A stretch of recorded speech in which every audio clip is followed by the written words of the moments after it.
नमस्कार दोस्तों, मैं देवनारायण सेन स्वागत करता हूं आप सभी का उड़ान आईएएस एकेडमी के ई लर्निंग प्लेटफॉर्म पर।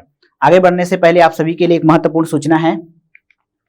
रायपुर में उड़ान एकेडमी की नई ब्रांच में free CGPSC pre mega test का आयोजन किया जा रहा है, जो है दिनांक 28 जनवरी शनिवार को। इसमें समय है सुबह 10 बजे का, जिसमें पेपर 1 और पेपर 2 दोनों शामिल है। यह एक स्कॉलरशिप प्रोग्राम है जिसमें सीजीपीएससी मेन क्रैश कोर्स के लिए आपको रैंक के तहत विशेष छूट दिया जाएगा। छूट में शामिल है 1 से 5 तक के रैंक को निःशुल्क एडमिशन दिया जाएगा। वहीं 6 से 10 तक के रैंक वाले स्टूडेंट को 50% की छूट दी जाएगी। वहीं 11 से 25 तक के रैंक लाने वाले स्टूडेंट को 25% की छूट दी जाएगी। साथ ही साथ गणतंत्र दिवस के अवसर पर हमारे सभी ऑनलाइन कोर्सेज पर 26 से 31 जनवरी तक 40% जो है छूट दिया जा रहा है। इसमें शामिल है विषय मैथ्स, रीजनिंग, कंप्यूटर, शिक्षक भर्ती के कोर्सेस और भाषा। अधिक जानकारी के लिए आप दिए गए नंबरों पर संपर्क कर सकते हैं। चलिए बढ़ते हैं आगे अपने प्रश्न की तरफ। पहला प्रश्न है, पीने के जल में निम्नलिखित में से किसकी अधिकता से फ्लोरोसिस बीमारी होती है? ऑप्शन दिया गया है फ्लोराइड, पारा, लोहा, उपरोक्त में से कोई नहीं। हमारा आंसर होगा फ्लोराइड, ऑप्शन नंबर ए। दैनिक जीवन में प्रतिदिन 1 ppm पार्ट्स पर मिलीग्राम अधिक फ्लोराइड लेने से फ्लोरोसिस नामक रोग होता है। इसमें दांत और हड्डियों में क्षरण होता है और उनमें विकृति आ जाती है। तो हमारा ऑप्शन होगा ए, फ्लोराइड। अगला प्रश्न देखते हैं, वर्मी कंपोस्टिंग से निम्नलिखित में से मुख्य भूमिका अदा कौन करता है? ऑप्शन है पादप, जंतुओं का गोबर, केचुआ या गैस। दिए गए ऑप्शन में हमारा सही आंसर होगा केचुआ। वर्मी कंपोस्टिंग को हम लोग केचुआ कंपोस्ट के नाम से भी जाना जाता है। ये जो है गोबर और पादपों के खाद के रूप में तैयार होता है और रासायनिक खाद की तुलना में काफी सस्ता होता है और इको फ्रेंडली होता है। इस तरह से हमारा जो आंसर होगा ऑप्शन सी, केचुआ, सही हो जाएगा। चलिए आगे बढ़ते हैं। अगला प्रश्न है, भोपाल त्रासदी किस गैस के कारण हुआ था? ऑप्शन है कार्बन मोनोऑक्साइड, सल्फर डाइऑक्साइड तथा nitrous oxide, ethyl isocyanate, methyl isocyanate. Bhopal gas त्रासदी जो है दिसंबर 1984 की घटना है, जिसमें रात में मिथाइल आइसोसाइनेट गैस जो है रिसाव हो गया था इसका, और हजारों लोग जो है मृत्यु को प्राप्त हो गए थे। तो इस प्रकार से हमारा जो आंसर होगा option number D, methyl isocyanate जो है सही होगा। चलिए अगले प्रश्न की तरफ बढ़ते हैं। किस पदार्थ से जल प्रदूषित होने पर मिनीमाता बीमारी होती है? ऑप्शन देखिए, मिथाइल आइसोसाइनेट, क्रूड तेल, मर्क्यूरी क्लोराइड, सिल्वर नाइट्रेट। ये जो मिनीमाता जो बीमारी होती है ये पारा विषाक्तता के कारण होती है, जो होती है मर्क्यूरी क्लोराइड के कारण। ऑप्शन नंबर जो सी है वो करेक्ट आंसर है। अगले प्रश्न की तरफ बढ़ते हैं। प्रश्न 6वां है, रेड लिस्ट निम्न में से किसके संबंध में सूचना होती है? ऑप्शन देखिए, लाल फूलों के संबंध में, लाल रंग की मछलियों के संबंध में, विलोपन के खतरे का सामना कर रहे जंतुओं के संबंध में, या लाल रंग के कीटों के संबंध में। ये जो रेड लिस्ट जारी करने वाली संस्था जो है IUCN, अंतरराष्ट्रीय संस्था है जो रेड लिस्ट के संबंध में सर्वोच्च संस्था है। ये विलोपन के खतरे का सामना कर रहे जंतुओं को इसमें शामिल करती है और उनके संरक्षण से संबंधित कार्यों को करती है। ऑप्शन जो सी है हमारा सही आंसर होगा। अगला प्रश्न देखते हैं, पर्यावरणीय समस्या का उदाहरण है।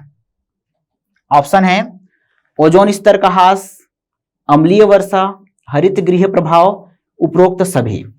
तो ओजोन स्तर का ह्रास होना भी एक प्रकार का पर्यावरणीय समस्या है, जिसमें ओजोन की जो घनत्व है वो कम होती जा रही है। अम्लीय वर्षा पर्यावरणीय समस्या शामिल है, हरित गृह प्रभाव भी पर्यावरणीय समस्या है। तो हमारा आंसर जो होगा ऑप्शन नंबर डी, उपरोक्त सभी करेक्ट हो जाएगा। आगे बढ़ते हैं। अगला प्रश्न है, त्वचा कैंसर किन किरणों के कारण होता है? पहला प्रश्न ऑप्शन है गामा किरणें, एक्स किरणें, पराबैंगनी किरणें, इनमें से कोई नहीं। देखिए त्वचा कैंसर जो होता है, अगर हम बात करें कैंसर के बारे में, तो कैंसर क्या होता है? अनियमित सेल डिवीजन है। और ये जो सेल डिवीजन की घटना होती है, ये होता है दिए गए ऑप्शन में पराबैंगनी किरणों के कारण, अल्ट्रावायलेट जो किरणें होती है उनके कारण त्वचा का कैंसर होता है। हमारा ऑप्शन नंबर सी जो है करेक्ट होगा। आगे बढ़ते हैं। अगला प्रश्न है, एक गतिशील बस में अचानक ब्रेक लगने पर सवारी आगे की ओर झुक जाती है, यह किस नियम का पालन करता है? ऑप्शन है न्यूटन की गति के प्रथम नियम का, ऑप्शन बी है न्यूटन की गति के द्वितीय नियम का, ऑप्शन सी है न्यूटन की गति के तृतीय नियम का, ऑप्शन डी है संवेग के नियम का। हमारा सही आंसर हो जाएगा न्यूटन की गति के प्रथम नियम का पालन करता है। चलिए आगे बढ़ते हैं। पर्यावरण जैविक घटक है। ऑप्शन देखते हैं। ऑप्शन ए शैवाल, ऑप्शन बी पेड़, option C bacteria, option D उपरोक्त सभी। पर्यावरण क्या है? तो हमारे आसपास का जो वातावरण है पर्यावरण कहलाता है। ये जो है दो घटकों से मिलकर बनता है।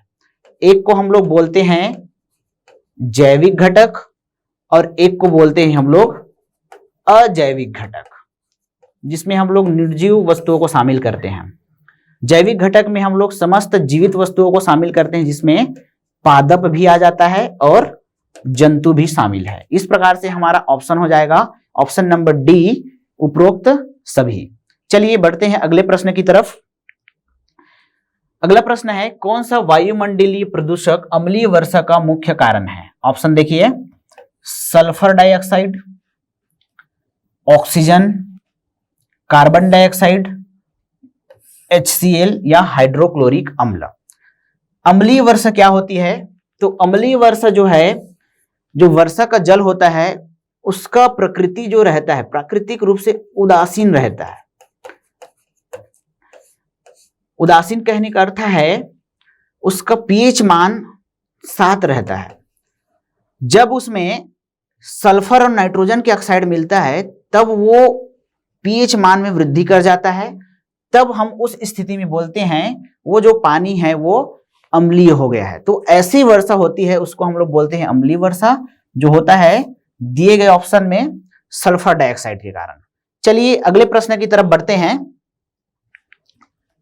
अगला प्रश्न है, जुगाली करने वाले पशु किस ग्रीन हाउस गैस को उत्पन्न करते हैं? ऑप्शन देखिए। ऑप्शन ए है कार्बन डाइऑक्साइड, ऑप्शन बी है जल वाष्प, ऑप्शन सी है मीथेन, ऑप्शन डी है नाइट्रस ऑक्साइड। जुगाली करने वाले पशु जो होते हैं, जब वो जुगाली करते हैं तो उनके द्वारा खाया हुआ जो चारा रहता है वो वापस रिटर्न आता है और उसको वो जुगाली करता है। इस स्थिति में क्या होता है, मीथेन गैस जो है यहां पर निकलता है। मीथेन गैस एक प्रकार का ग्रीन हाउस गैस होता है। इस प्रकार से हमारा ऑप्शन सी जो है सही हो जाएगा। चलिए बढ़ते हैं अगले प्रश्न की तरफ। अगला प्रश्न है, डॉप्सन इकाई का उपयोग किया जाता है। डॉप्सन इकाई का उपयोग कब किया जाता है? ऑप्शन देखिए, द्रव्यमान मापने में, लंबी दूरियों के मापन में, ओजोन परत की मोटाई मापने में, इनमें से कोई नहीं। हमारा सही आंसर हो जाएगा ऑप्शन सी, ओजोन परत की मोटाई मापने में। डॉप्सन जो है ओजोन लेयर के घनत्व को मापने का कार्य करता है, इसलिए हमारा ऑप्शन सी करेक्ट होगा। अगले प्रश्न की तरफ बढ़ते हैं। न्यूटन की गति के प्रथम नियम से किसकी परिभाषा मिलती है? ऑप्शन ए त्वरण, बी बल, सी ऊर्जा, डी एक समान गति। दिए गए आंसर में आंसर होगा बल। न्यूटन की गति के प्रथम नियम को हम जड़त्व का नियम भी बोलते हैं, जिसके अनुसार कोई वस्तु अगर स्थिर है तो स्थिर ही रहना चाहता है, गतिशील है तो गतिशील ही रहना चाहिए, जब तक कि उन पर कोई बाह्य बल आरोपित ना किया जाए। इस प्रकार से हमारा जो ऑप्शन नंबर बी है वो करेक्ट हो जाता है। चलिए अगला प्रश्न देखते हैं। वॉशिंग मशीन की कार्यप्रणाली निम्नलिखित में से किस सिद्धांत पर आधारित है? ऑप्शन ए अपकेंद्रन, ऑप्शन बी अपोहन, ऑप्शन सी विलोम परासरण, ऑप्शन डी विसरण। दिए गए ऑप्शन में अपकेंद्रन जो है हमारा सही आंसर है। देखिए, दो प्रकार के बल मैं आपको समझाता हूं। एक बल होता है अभिकेंद्रीय बल,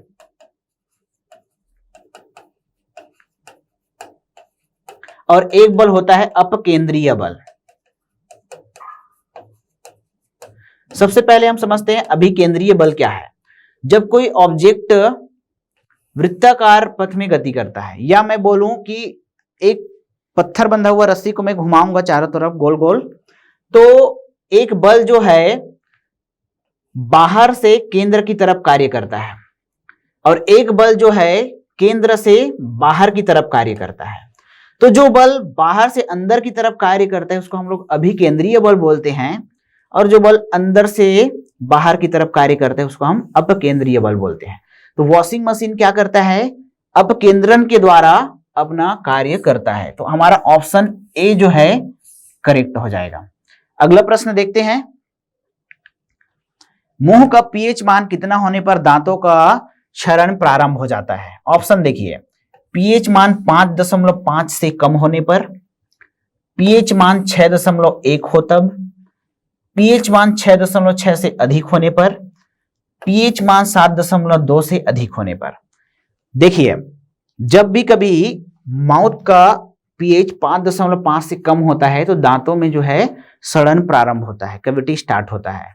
माउथ का जो इन्वायरमेंट है वो अम्लीय ना होकर, एसिडिक ना होकर क्षारीय होना चाहिए, बेसिक होना चाहिए। अगर ये बेसिक नहीं है तो उस कंडीशन में क्या होता है? दांतों में सड़न स्टार्ट हो जाता है। तो इसका सही आंसर क्या होगा? ऑप्शन नंबर ए जो है करेक्ट हो जाएगा। चलिए आगे बढ़ते हैं। पीएच स्केल किसे कहते हैं? ऑप्शन दिया गया है, विलियन में उपस्थित कॉपर की सांद्रता ज्ञात करने के लिए स्केल, विलियन में फास्फोरस की सांद्रता ज्ञात करने के लिए स्केल, विखंडन को नापने का स्केल, या विलियन में हाइड्रोजन आयन की सांद्रता ज्ञात करने के लिए स्केल।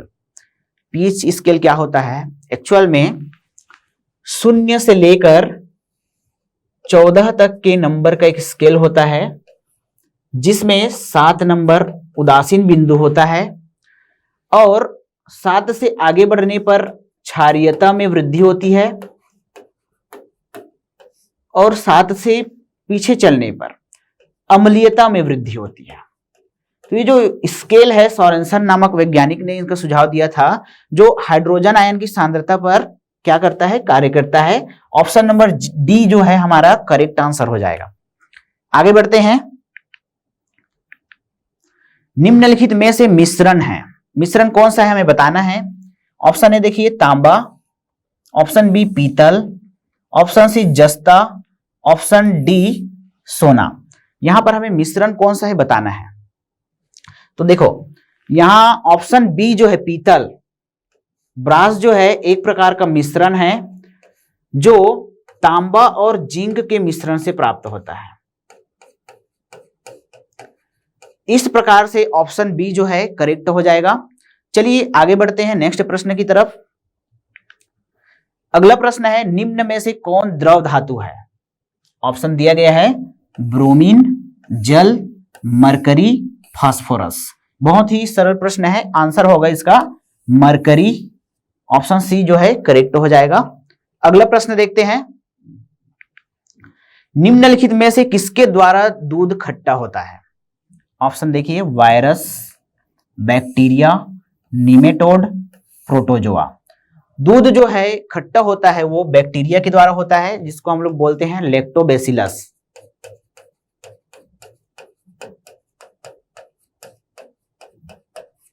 लैक्टोबैसिलस बैक्टीरिया के कारण दूध जो है खट्टा होता है और हमें दूध से दही प्राप्त होता है।